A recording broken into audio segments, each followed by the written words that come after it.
Another Monday and more bad news for the Carolina Panthers as Shaq Thompson is out for the remainder of the season. Is this the last that we see of Shaq in Carolina? And can the Panthers defense improve without him and Derrick Brown? We'll talk about it right here on Locked On Panthers.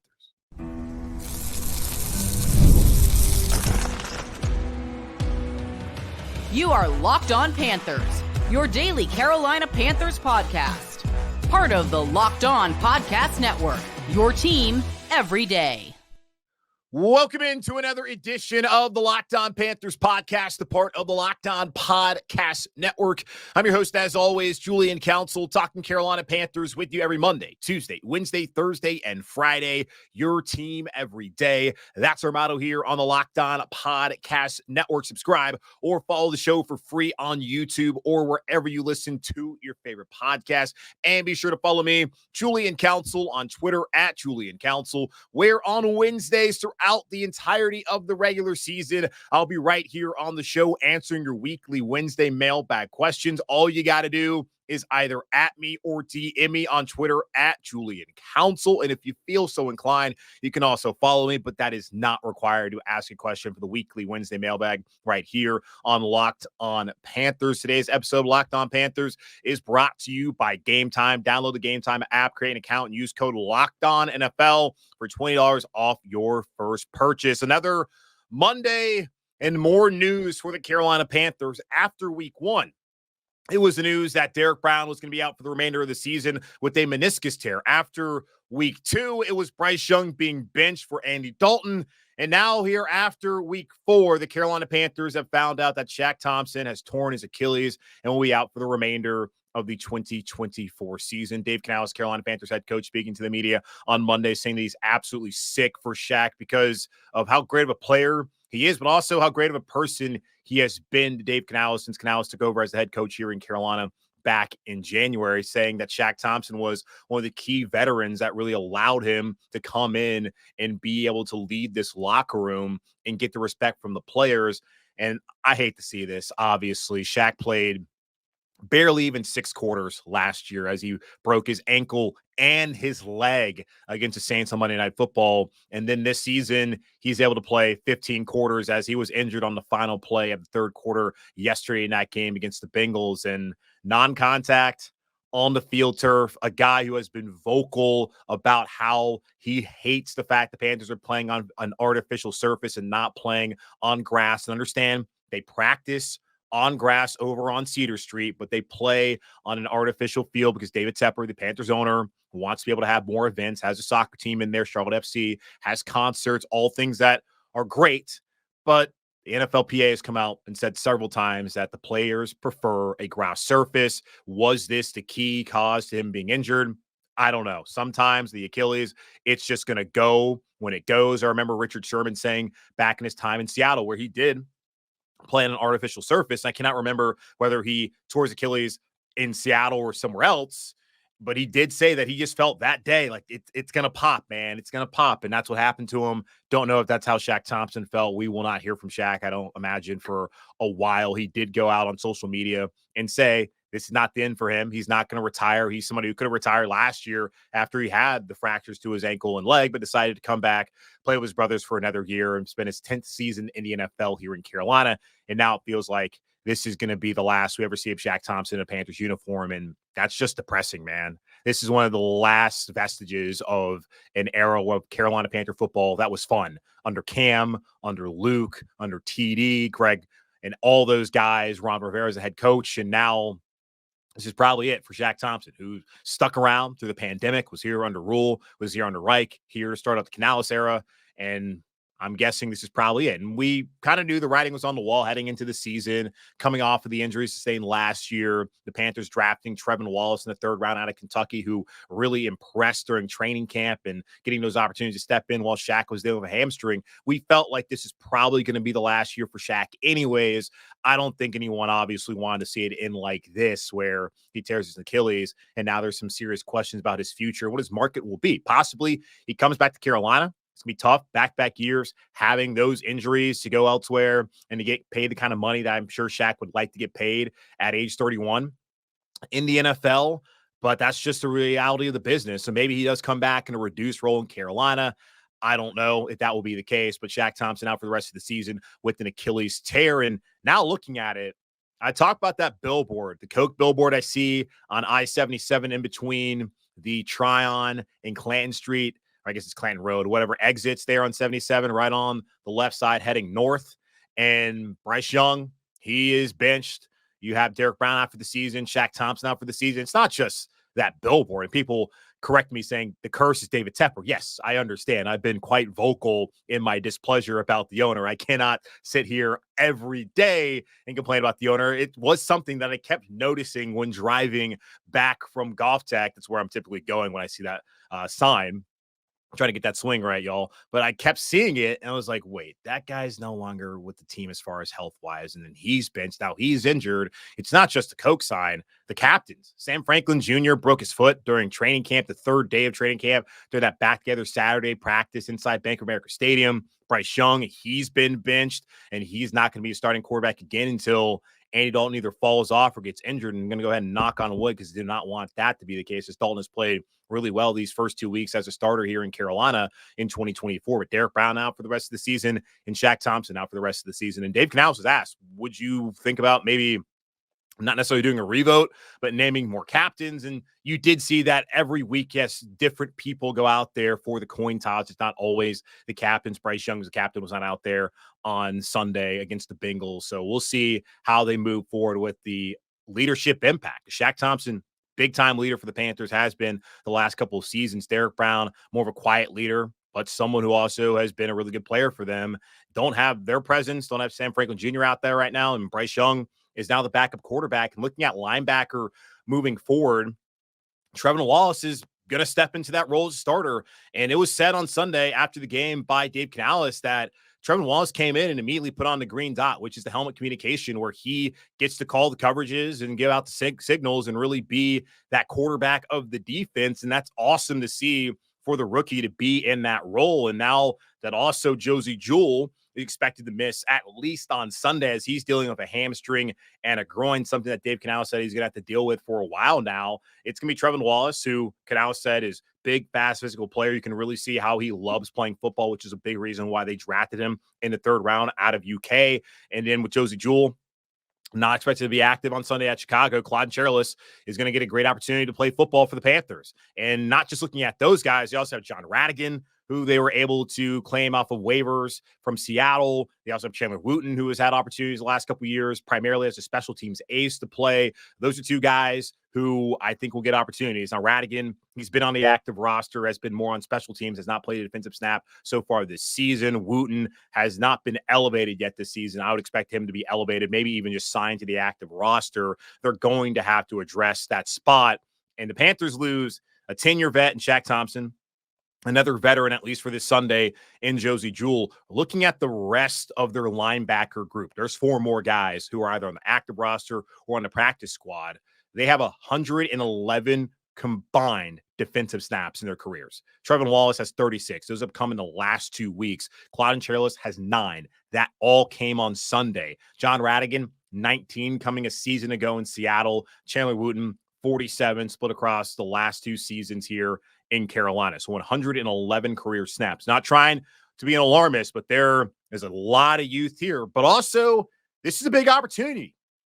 The Panthers drafted Trevin Wallace to be their linebacker of the future and to likely replace Shaq Thompson after this season. The future, it's now. He gets the next 13 games, provided that he stays healthy. Again, knock on wood, to show that he is going to be the leader of that defense and headed into next year as an experienced player. So it's a negative to look at Shaq Thompson go down like that, be out for the rest of the season, possibly the end of his Panthers career. But it's a positive that a player that you identified in the draft took and who has really performed admirably throughout training camp in the preseason, then gets opportunities the last 2 weeks, now steps into a role where he is the guy in the middle of your defense at that inside linebacker position. So I'm excited to see what Trevin Wallace can do, while also just gutted for Shaq Thompson and hopeful that Josey Jewell will not be out for an extended period of time, as the Panthers linebacker group has a lot of questions on the interior. And of course, there's questions at outside linebacker as well, and just questions across the entire defense. Looking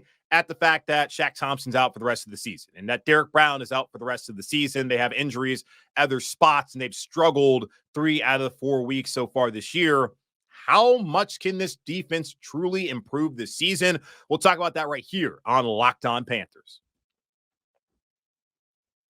Hey, NFL fans, you can start the season with a big return on FanDuel, America's #1 sportsbook. So when you get a hunch in the middle of the game, you can check out the latest stats, view live play-by-play, and so much more on the same page where you place your bets. And looking ahead to Sunday in Chicago, the Panthers currently are 3.5-point underdogs, plus 164 money line, and the over-under is set at 42.5. And I need a prop bet for the amount of times we see signs thanking the Carolina Panthers for Caleb Williams and the #1 overall pick, even though through 4 weeks, looks like the Bears drafted the wrong quarterback. That's right. There's your hot take for the day. Jaden Daniels apparently should have been the #1 overall pick, not Caleb Williams. So looking at that game ahead on Sunday in Chicago again, I think the Panthers can win. You'll get started with $200 in bonus bets guaranteed when you place your first $5 bet over on FanDuel. That's FanDuel.com, America's #1 sportsbook. The Panthers will be without Shaq Thompson and Derrick Brown for the remainder of the 2024 season. 2 of their key defensive leaders and 2 of their captains this season.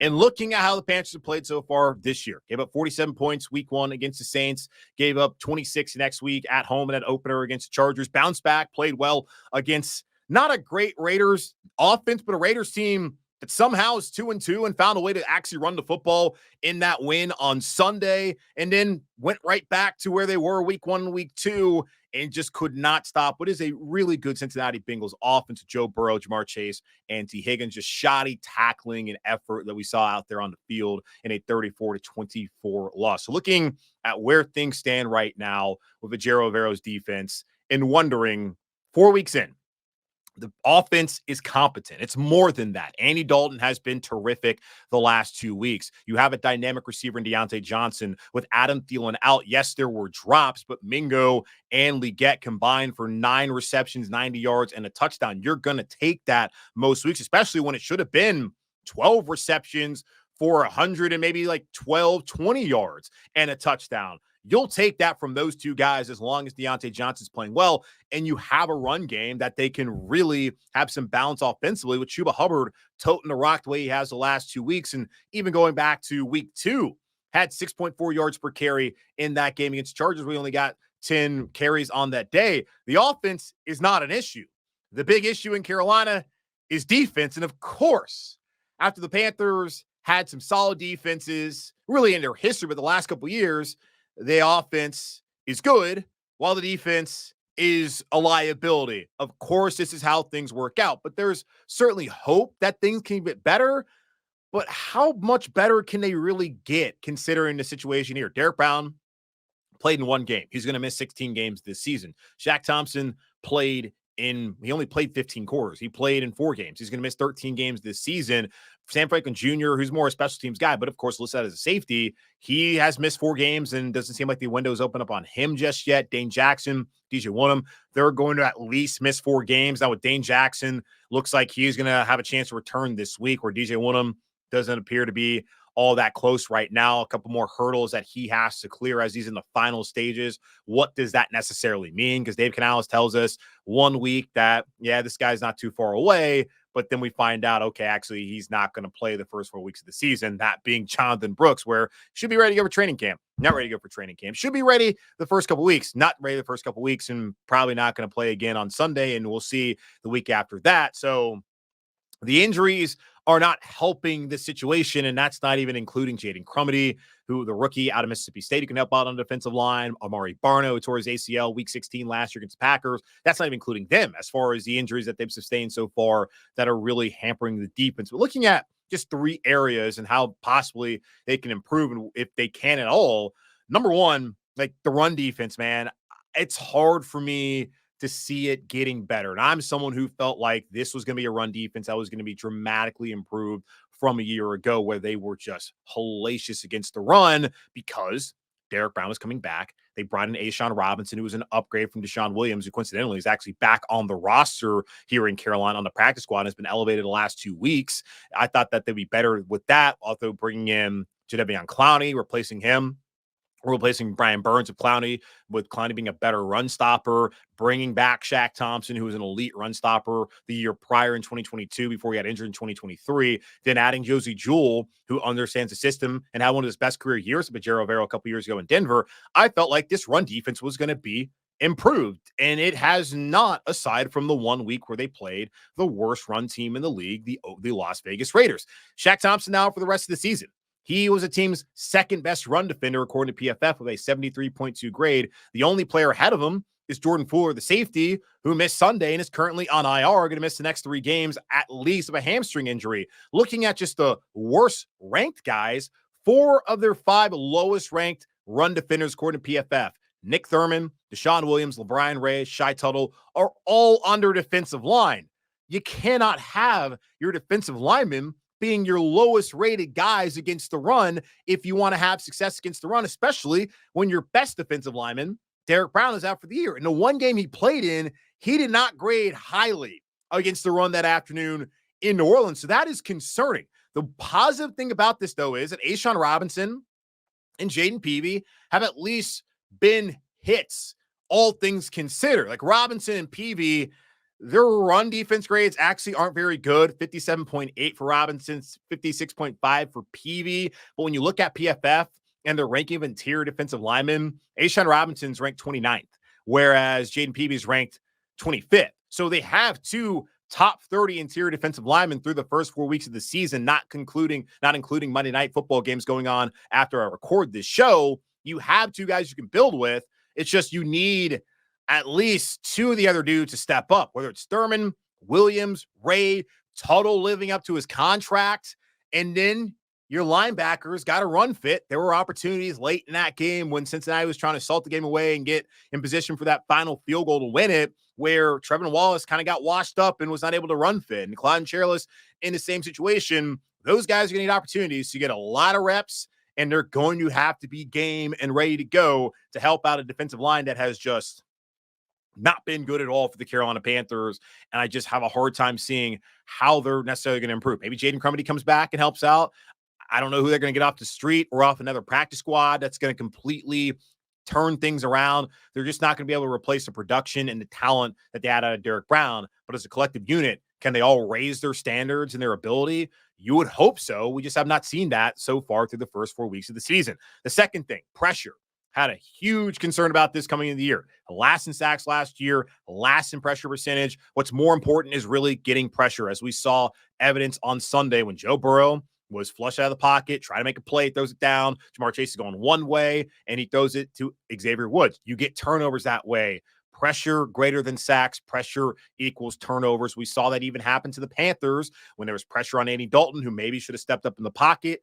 Either way, that leads to an interception. That's what you want to see from this defense, is be able to get pressure. But so far, through the first 4 weeks, not including Monday Night Football, the Panthers, according to Pro Football Reference, are a league worst with their league worst with 13 pressures this season and a 9.6 pressure percentage. That is atrocious. PFF has them rated as the 31st ranked pass rush defense in the NFL. There are only 32 teams in the NFL, in case you didn't know. They have 5 sacks through 4 weeks, which again, pressure greater than sacks. If you're not getting any pressure, you're clearly not going to get home and get the quarterback on the ground and put the team offensively behind the sticks. Looking at these pressures, Clowney and Jaden Peavy, they each have combined for 3. DJ Johnson and Charles Harris have 2 combined. That's not enough from your edge rushers. DJ Johnson, we got to see something. Charles Harris, a veteran, was the lowest graded guy on the Panthers defense on Sunday against the Bengals. And people say you got to cut him. You cut him and put in who? Maybe you bring back Eku Leota, who was cut from the practice squad again. Possibly he helps out. He certainly has played better than what Charles Harris has provided. But again, you look at Jero Rivera as a DC, he's more focused on someone who can set the edge than necessarily someone who can go out there and get after the passer. And Leota was clearly, aside from Jadeveon Clowney, who currently has not really been that great for them this season through 4 weeks. Leota is their best pass rusher, and he's not on the team because he's not great against the run, but neither are DJ Johnson and Charles Harris and the rest of this Panthers front seven based off what we've seen 3 of the first 4 weeks this season. And maybe they get DJ Wonnum back soon, but according to Dave Canales, they're only going to be opening up the window for certain guys this week, like Dane Jackson, Jaden Crumedy, and Ian Thomas, and they're not going to be opening it up for Jonathan Brooks, the Panthers' second-round rookie out of Texas at running back, and they don't necessarily need John Brooks anyway, at the way that Chuba Hubbard's been playing. And with DJ Wonnum, yeah, they need him back. He was their first edge rusher signing this offseason, and he has not practiced at all for Carolina. Not in OTAs, not mandatory minicamp, not during training camp, not at all. So even when he comes back, what are you expecting? In his ramp-up period, they got 21 days, rather, to ramp him up. You're going to have to use all 21 of those days for DJ Wonnum. You just don't have him ramp up for a week and then put him out there. So he's still weeks away. So if he's not going to play this week, we're looking at when? Munich against the Giants for the first time he's able to play this season? That's where things are trending, and possibly not until after then against the Chiefs. It's not ideal for the Carolina Panthers to have the guy that they signed to be their first pass rusher, even before they brought in Cloudy. But obviously, it would be the compliment to him to not be all that close to returning. Yes, he may be in the final stages, but what does that actually mean timeline-wise? And then what I said, the 21-day window, a guy who has not practiced at all offseason long, you don't just put him out there. You got to give him time to ramp up. So you're not in a situation where he pulls a hamstring or a groin and he's right back there on IR, and you're probably just going to have him out for the rest of the season. The secondary is the last thing I'm looking at. I honestly think that they have been fine. I know PFF doesn't necessarily love what they've done, and Sunday wasn't the greatest showing from them, in particular the Jamar Chase touchdown and allowing T. Higgins just be open in that zone coverage and just the tackling overall. But I do think this is a unit that will get better once Dane Jackson returns, and looking at just the updates that Dave Canales gave on Monday, he's expecting Dane Jackson, Ian Thomas, Jaden Crumedy all to be out there on the practice field and have those windows opened up. So we'll see if they're ready to play. I don't think Thomas is actually eligible to play this week, but Dane Jackson, Crumedy, both those guys will be eligible to play. So we'll see what they're able to do, well, at least Dane Jackson when he comes back. Now, the thing that they really need for this secondary to do is to get healthy, because Jordan Fuller's out right now. Dane Jackson's out, but they need him to be healthy. And also they got to get some help in the run game up front, front seven, and you got to get some pressure on the quarterback. Because if you are not able to stop the run, you're not able to pressure the quarterback, then how can you expect this secondary, as good as JC Horn is, and as well as Troy Hill and Mike Jackson to play in their roles, how can you expect them to have success moving forward if you can't stop the run and you can't get after the passer? And if you're not stopping the run, well, they're not going to really have to face that many opportunities as far as having to go up against passers, but the offense is better. And I told you on the preseason, really one of the big factors when looking at defense was not just the run game and their ability to get after the passer, but it's also how are they going to play on offense? If they're an improved offensive team, which the Panthers are, then opponents are going to have to throw the football more than they had to last year, where they always played from a Carolina couldn't do anything on offense. We saw it week 1 and week 2. Now they're going to have to throw. And now that's going to stress the secondary even more. And what stresses them the most is the fact that up front, they're not getting home, not getting a lot of pressure, and they're leaving those guys out there on an island. So I'm looking at just even last year to this year, and just some of the comparisons to the guys that they brought in, the guys that they let depart. Brian Burns, has he had an outstanding start to his career in New York? No, not really. But looking at PFF, he's the 14th rated edge rusher. Jadeveon Clowney, 73rd. And then DJ Wonnum has not even played for them. Frankie Louvu currently is 33rd among linebackers. Josey Jewell is 49th. Mike Jackson, 33rd. Diontae Jackson, one of the lowest graded corners at 73rd, did have a big pick in week 1 on the road against Atlanta to help the Steelers win that game. Mike Jackson has actually been an upgrade for the Panthers. Jeremy Chin, Von Bell are both higher graded than any of the Panther safeties. I don't think the safeties have been bad here in Carolina, but you're looking at those numbers through 4 weeks. They've gotten a little bit worse at safety, but I don't really feel like that's truly the case. And then some other guys like Yetur Gross-Matos, he has not made an impact in San Francisco, but neither did K'Lavon Chaisson, as he never played a game here in Carolina, and neither has Charles Harris or DJ Johnson or Leota, any of the guys that they've had as complementary pieces when it comes to the edge rushing game. So A'Shawn Robinson, though, he has been an upgrade over to Sean Williams, who, again, coincidentally is back here on the practice squad, has played the last 2 weeks and has not been good for them. But A'Shawn Robinson has been an upgrade, and Jaden Peavy has also really helped out. But Derrick Brown's out for the rest of the year, and Shai Tuttle has been awful in the 2 games that he's played so far this season. The Panthers have gotten somehow worse at edge rusher. They definitely got worse at linebacker with Luvu leaving and Josey Jewell coming in. They have improved at corner, which is great to see. I feel like they're about the same at safety, but in the areas that really matters, up front of the defensive line and at edge rusher, they're worse. And that is not a recipe to have success moving forward. The fact that the offense can score points will have this team competitive. But the defense is going to be really about matchups, whether they can stop the run, whether they can get healthy, and whether Cherelus can scheme things up. So how much can they improve? I don't really know, because it feels like it's only going to get worse before it gets better for Carolina, just based on what we've seen through the first 4 weeks of the season here in 2024. On Fridays, I provide my keys to victory, and on Mondays, or I guess Tuesdays actually, I go back over those keys to victory and see how the Panthers did as they fall 24-34 against the Bengals on Sunday. We'll go back over the keys to victory here in just a moment on Locked on Panthers.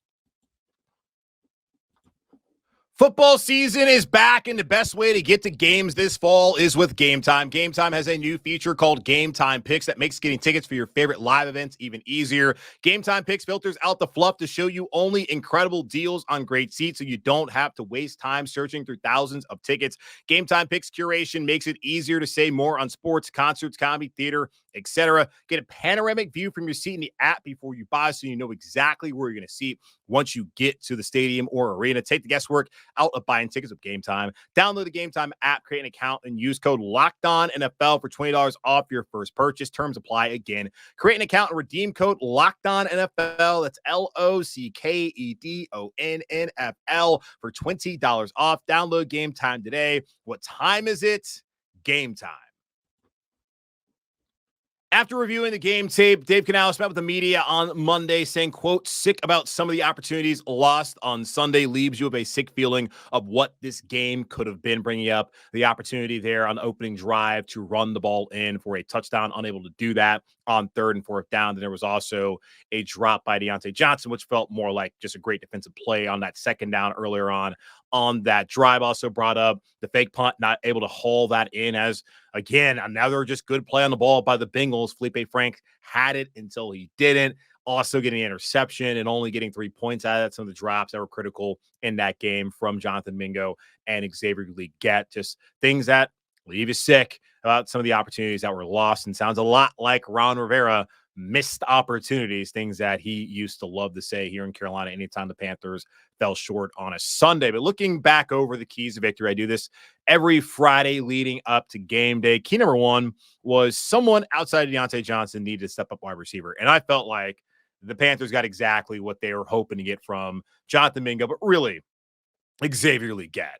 9 receptions, 90 yards, and a touchdown combined. But Legette had 6 receptions, 66 yards, and that touchdown coming in the first half. Had 5 receptions on 5 targets for 49 yards and a touchdown in that first half overall. I thought that he was excellent. I get the drops, just not timely, especially the one later on in the game when it's 3rd and 3. You got to catch it. Dalton's got to do a better job getting that closer to him, but you got to catch the ball in that situation. Help your quarterback out, who didn't really help you. Be able to, bail him out in that situation. Didn't happen. He'll only get better. And you should be excited about what you saw from Xavier Legette on Sunday and not really discouraged. Yes, rookie, catch the ball. That's your job. But man, the dude's showing you explosiveness against the Raiders, the 35-yard catch and run. He shows you the ability to get open, even though he was kind of doing a little bit of chicken wing like the Michael Irvin used to do, as Moose Johnson, who played with Michael Irvin back in those days in Dallas. He was able to get open. That was a question about Legette in the draft process. Could he separate? We know the Panthers receivers could not separate last year, and he separated on Sunday. I've not looked at the NFL Next Gen stats to know whether he got the true separation that we're all looking to see. And let me, while I'm up here, let's go and see, looking at the NFL Next Gen stats, like Game Center, what they say about the separation from Xavier Legette and the rest of these guys on Sunday. They said Legette got 3.05 yards separation. And Diontae Johnson, the master separator, only had 1.85. Jalen Coker, 1.04. Ja'Tavion Sanders, 6.64. Jonathan Mingo, 4.02. So Legette, no issue separating. I mean, Johnson, they're going to tightly cover him, but that guy still got open enough to Andy Dalton deliver to him on time, catch the ball, and get some touchdowns there. A couple of deep balls he wasn't able to hold on to. I think just a little bit too far out there, but plays that you want to see a receiver come up with. I'm not sitting here complaining. Like, he's still massive upgrade to what they had last year. And the Panthers played a normal football game. I sit there on Sunday and I'm trying to figure out, okay, how am I going to lead off with this? Like, what am I going to go over? And typically it's like, okay, they lose because they just look like a complete clown operation, but they lose on Sunday. It's like, okay, I'm not really too upset.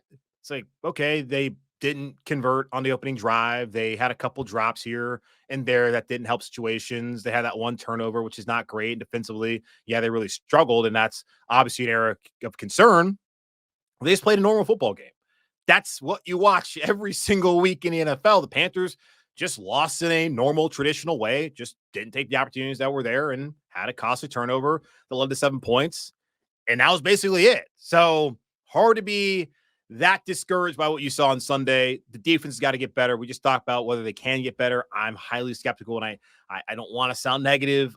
I'm putting out the stats I'm seeing up here, and it's going to be tough. The offense, though, with the way Diontae Johnson's played so far the past 2 weeks and what you got out of Legette on Sunday, and even Mingo a little bit, the Panthers are really not going to struggle offensively. I just feel like they're going to be totally fine moving forward, provided that Dalton stays healthy, offensive line stays healthy, and all of that. Run defense had to try to follow up the week prior. The Panthers had jumped up to 13th in run defense EPA after facing off against the Raiders, but they were still 27th in the league in yards allowed, 23rd in yards per attempt. The Bengals entered week 4 with the number 2 EPA run offense, but they were 28th in total yards and 31st in attempts. And we saw early on in that game, Bengals weren't interested in running the ball. 6 carries for 11 yards in the first half, but they came out in that second half and they decided, Chase Brown, we're going to hand the ball to you, buddy, and we're going to run the damn ball. 25 carries, 130 yards in the second half.